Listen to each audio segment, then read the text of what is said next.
En el anterior vídeo, dedicado a los encendidos electrónicos de primera y segunda generación, pudimos comprobar los inconvenientes de funcionamiento que tenían los encendidos convencionales o de platinos. Estos eran limitación de revoluciones por rebote de platinos, limitación de la corriente primaria, desgaste de platinos.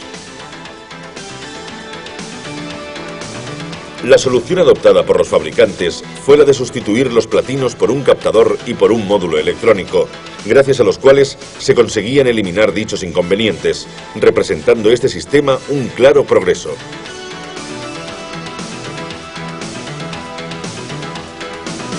Sin embargo, el avance de encendidos se continuaba realizando por medio de los tradicionales sistemas mecánicos, avance centrífugo con sus contrapesos y el avance por depresión con la cápsula de vacío. En ambos casos, al tratarse de sistemas que conllevan elementos mecánicos, estarán sometidos durante su funcionamiento a un desgaste progresivo, provocando erróneos avances de encendido que influyen directamente en el rendimiento del motor.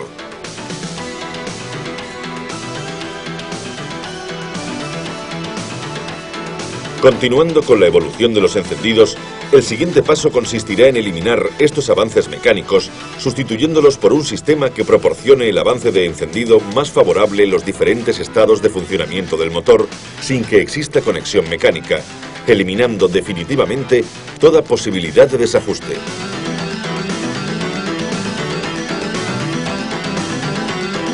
Estos son los llamados encendidos electrónicos integrales.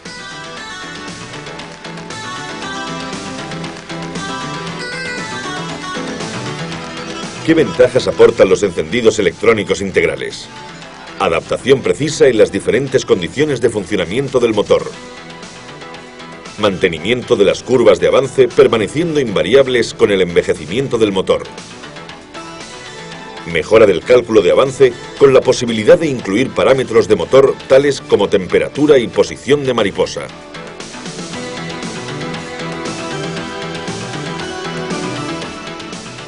¿De qué elementos consta un encendido electrónico integral? Bobina, distribuidor, captador de revoluciones y punto muerto superior, cápsula manométrica o sensor de presión absoluta, unidad de control electrónica, módulo de potencia, cables de encendido y bujías.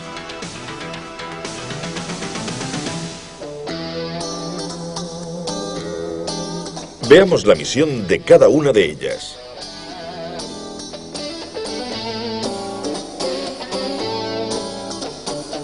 La bobina, como en los demás sistemas, se encarga de transformar la baja tensión procedente de batería en la alta tensión necesaria para producir el arco eléctrico entre los electrodos de las bujías. La constitución física de las bobinas de los encendidos integrales es igual a la de los anteriores encendidos electrónicos, aunque se han realizado una serie de mejoras internas para conseguir una mayor potencia y una mejor disipación del calor generado como consecuencia del aumento de la intensidad de corriente en el arrollamiento primario.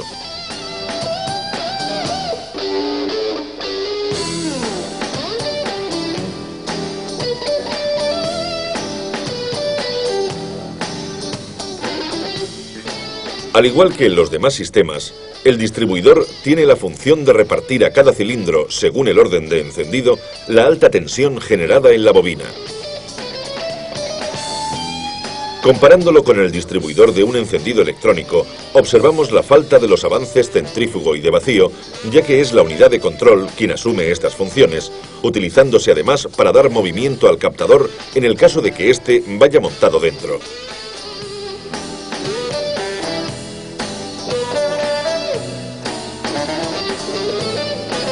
Como todos sabemos, el inicio del salto de chispa no siempre se realiza en la misma posición del pistón, por lo que para conseguir una correcta combustión es necesario corregir el instante de encendido.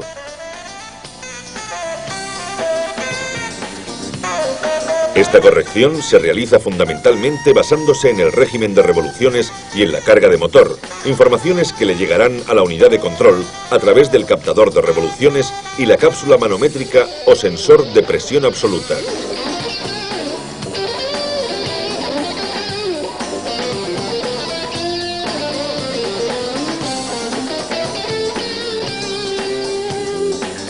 El captador de revoluciones se encarga de transmitir a la unidad de control una señal eléctrica que irá variando con la velocidad del motor, de forma que ésta pueda determinar en todo momento el régimen de revoluciones.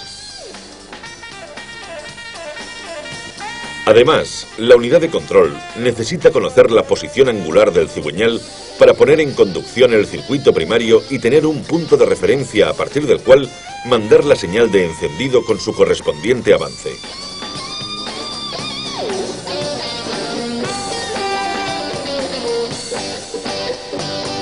Esta función se puede realizar con dos procedimientos diferentes. Mediante un captador inductivo, tomando la señal a través de la corona dentada en el volante de motor, o a través de un sensor de efecto Hall en el distribuidor. Veamos cada uno de ellos. El captador inductivo está formado por un imán permanente sobre el cual se arrolla una bobina de cobre. Este conjunto va fijado sobre la carcasa de la caja de cambios y enfrentado a la corona del volante motor. Alrededor de la corona se han mecanizado un determinado número de dientes perfectamente espaciados que desfilarán por delante del captador. Dos de estos dientes se han suprimido en la corona, lo que hace posible disponer de un hueco doble. Cuando el motor comienza a girar, cada uno de los dientes de la corona pasa a enfrentarse con el captador, produciendo una variación de campo magnético y apareciendo en la bobina una corriente alterna que irá variando de tensión y de frecuencia proporcionalmente a la velocidad del motor, aprovechando la unidad de control para determinar el número de revoluciones por minuto.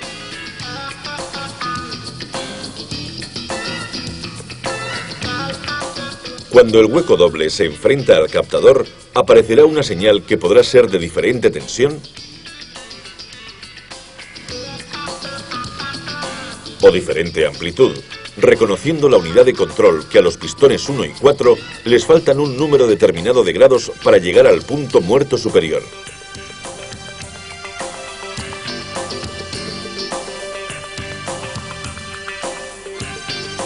Pongamos como ejemplo una corona que tenga 60 dientes. Cada diente supone un giro de 6 grados de volante de motor, los cuales reconocerá la unidad de control por la tensión alterna generada por el captador de impulsos.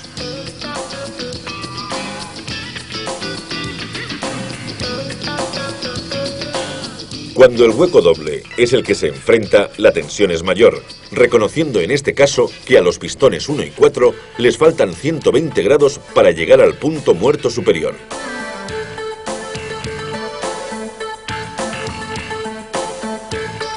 Para que la unidad de control reconozca que a los pistones 2 y 3 les faltan 120 grados para llegar al punto muerto superior, contará 30 dientes, es decir, 180 grados a partir del hueco doble.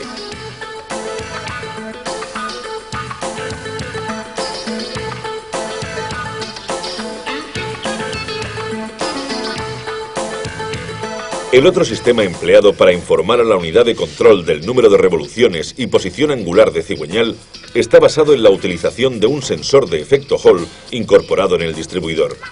El sensor de efecto Hall es de constitución y funcionamiento similar al de los encendidos electrónicos.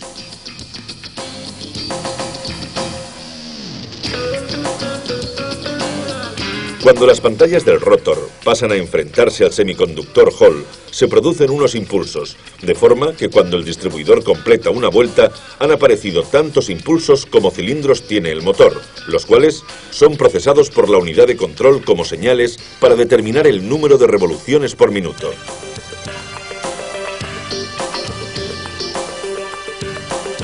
Tanto las pantallas como las ventanas son fijas. Por lo que la señal que le llega a la unidad de control también es utilizada como posición angular de cigüeñal.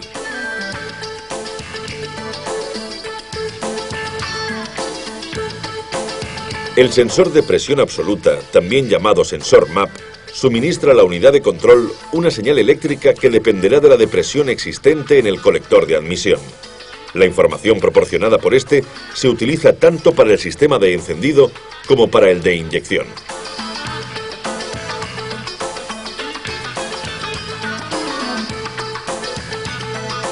En el interior se encuentra un elemento piezoeléctrico cuya resistencia varía con la depresión. El sensor es alimentado por la unidad de control con una tensión estabilizada de 5 voltios y se encuentra unido al colector de admisión mediante un tubo, a través del cual se comunicará la depresión existente en el colector, proporcionando una tensión de información que variará entre 0,3 y 4,8 voltios.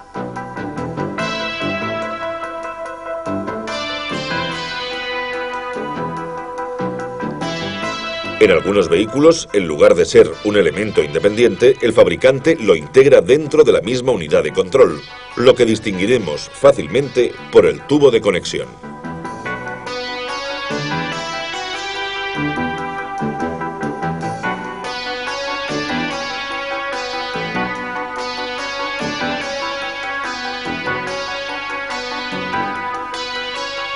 La unidad de control es un pequeño microprocesador que tiene la misión de calcular el ángulo de avance más adecuado en base a las informaciones de régimen de revoluciones y carga de motor.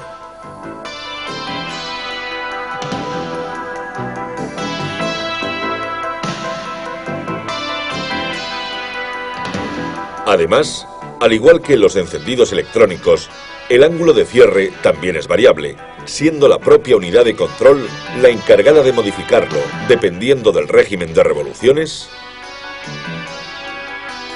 y de la tensión de batería.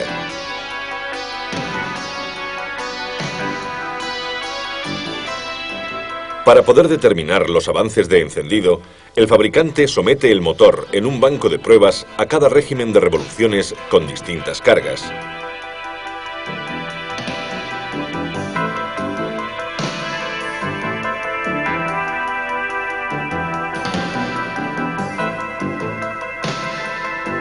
Confeccionando de este modo unas gráficas que en su intersección indicarán el ángulo de avance más adecuado según el régimen y la carga.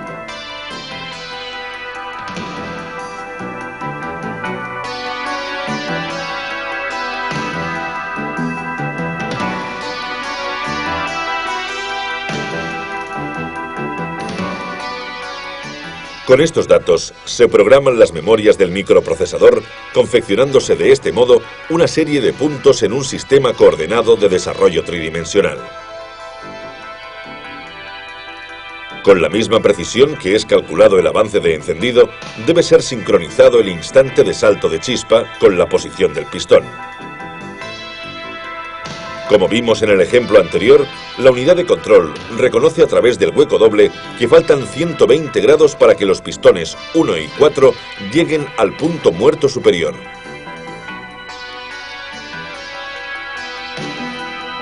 Si con el cálculo realizado del avance determina que el valor ideal son 18 grados, la unidad de control irá restando 6 grados por cada diente hasta llegar a los grados de avance calculados, momento en el cual interrumpirá la corriente del circuito primario.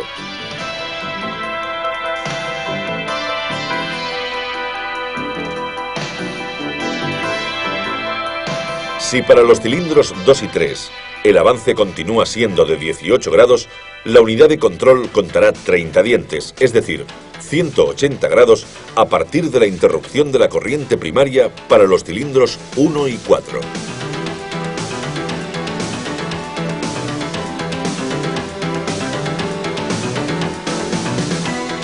Una vez calculado este avance, puede ser corregido en función de la temperatura de motor, posición de mariposa y sensor antipicado, consiguiendo de esta forma aumentar la precisión y mejorar el rendimiento del motor, optimizando a la vez el consumo de gasolina y la emisión de gases contaminantes. Veamos cómo reconoce la unidad de control estos parámetros.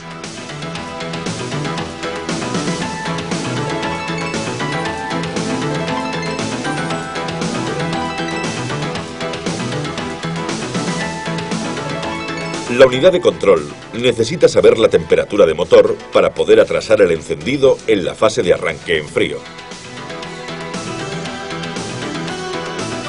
Del mismo modo, cuando alcanza una temperatura superior a la óptima de funcionamiento, corrige el avance atrasándolo para evitar el autoencendido.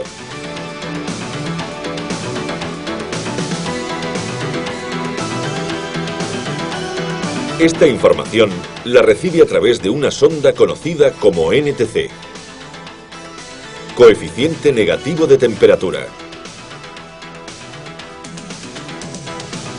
capaz de variar el valor de su resistencia de forma inversa a la temperatura, es decir, disminuyendo la resistencia a medida que aumenta la temperatura.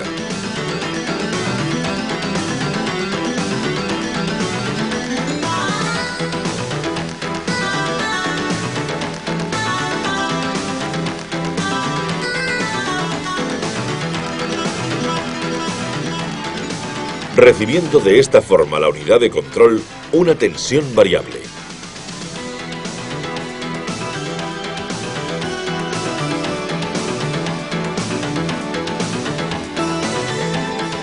Otra posibilidad que se da en los encendidos integrales es la de atrasar el momento de encendido cuando el motor está en fase de deceleración, aumentando de este modo la temperatura en las cámaras de compresión, mejorando la combustión y disminuyendo la emisión de hidrocarburos en el tubo de escape.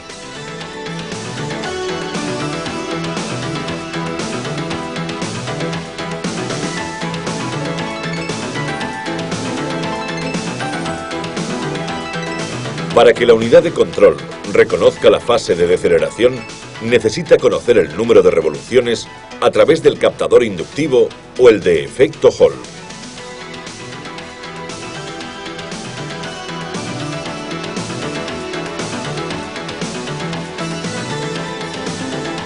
Y el cierre de la mariposa de gases por un interruptor o un potenciómetro situado en el eje.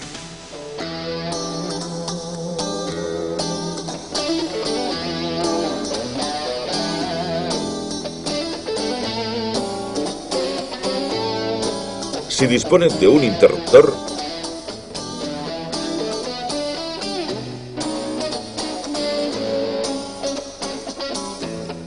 la señal de mariposa cerrada la reconocerá cuando el borne número 2 reciba una tensión de 12 voltios. La señal de plena carga la reconocerá la centralita cuando esta tensión la reciba por el borne número 3. En los encendidos electrónicos más avanzados, en lugar de interruptor de mariposa, se monta un potenciómetro de forma que la unidad de control reconozca en todo momento la posición de la mariposa a través de una tensión variable.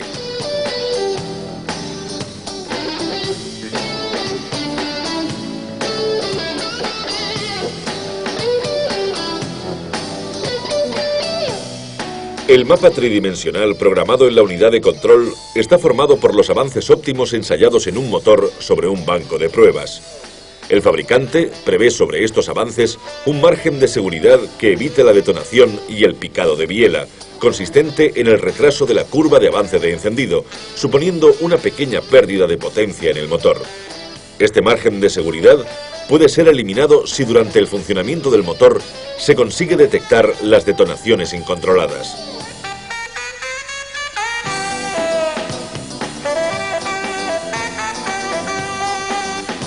Para ello, se instala en el bloque de motor un sensor antipicado. Está formado por un piezoeléctrico y su misión será la de convertir las vibraciones mecánicas que aparecen en las detonaciones en señales eléctricas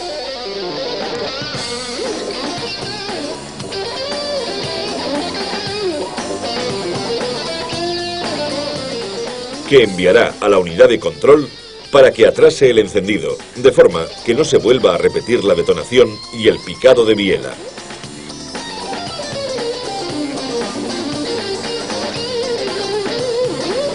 En los encendidos integrales más avanzados, la unidad de control es capaz de reconocer el cilindro en el que se produce la detonación a través del captador de revoluciones, atrasando el encendido únicamente en el cilindro detonante, consiguiendo de esta forma el máximo aprovechamiento de la energía de combustible.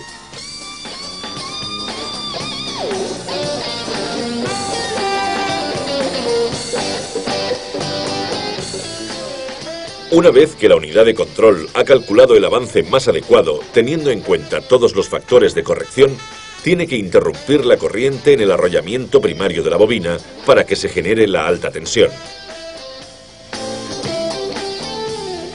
Esto se realiza a través de la fase final de potencia compuesta por un transistor o un Darlington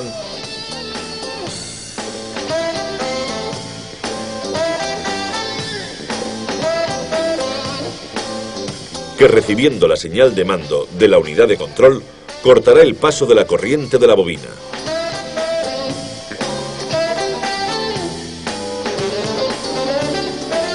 Por esta fase pasa toda la intensidad de la corriente primaria, la cual produce un calentamiento considerable del transistor que obligará a refrigerarlo correctamente para evitar su destrucción. Muchos fabricantes, para cumplir este cometido, lo montan fuera de la unidad de control, en un módulo conocido como módulo de potencia.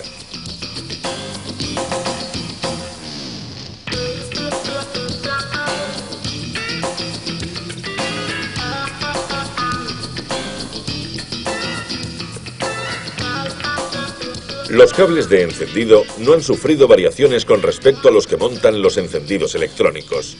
Además de transmitir la alta tensión generada en la bobina, tiene la misión de evitar las interferencias que aparecen como consecuencia de las chispas eléctricas. Para eliminar dichas interferencias, los cables disponen de unas resistencias antiparasitarias que actúan como filtros de alta frecuencia, aunque en algunos vehículos es el mismo conector a la bujía el que incorpora dicho dispositivo antiparasitario.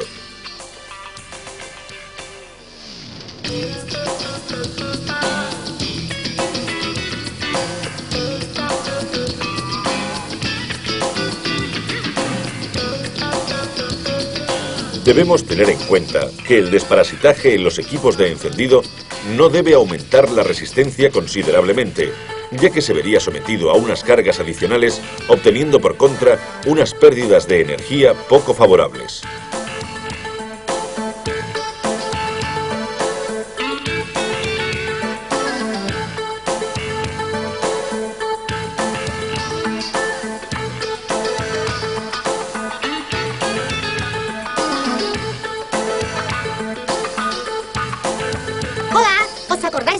Soy vuestro amigo Polly. Los autores de IT Video me han elegido con el fin de informaros que para obtener el máximo rendimiento en los programas de formación en formato vídeo es conveniente verlos en pequeñas fracciones repetidas varias veces con el fin de observar todos los detalles.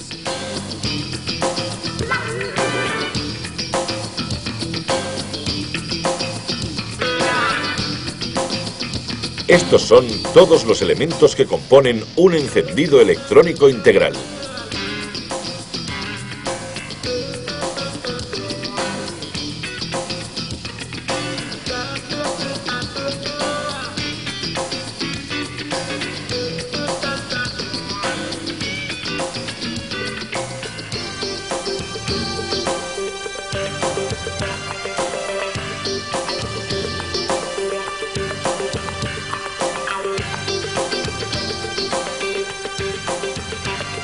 La segunda parte de este programa la dedicaremos a su verificación y diagnosis.